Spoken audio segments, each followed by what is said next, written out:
If you need to remove a Vivint Doorbell camera, the process is simple as long as you follow the steps carefully and work safely.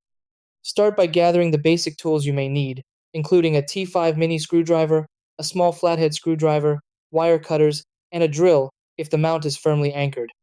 Before touching the doorbell, turn off the power to the system at the breaker or transformer. This is extremely important to avoid electrical shock. Once the power is off, locate the small security screw on the bottom of the doorbell and remove it using the T5 screwdriver. After the screw is out, gently press the top tabs and slide the faceplate upward to release it from the mount. Next, unplug the doorbell camera or disconnect it from its adapter. If the camera is hardwired, carefully use the T5 screwdriver to remove it from the mounting bracket. Slowly pull the unit away from the wall and cut or disconnect the wires only after confirming they are not live.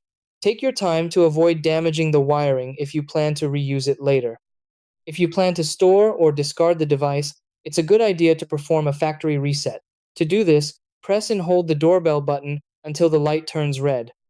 This removes it from your account and clears stored data. If you're unsure at any point, contacting Vivint support or a professional technician is recommended. Following these steps ensures a safe and smooth Vivint doorbell camera removal.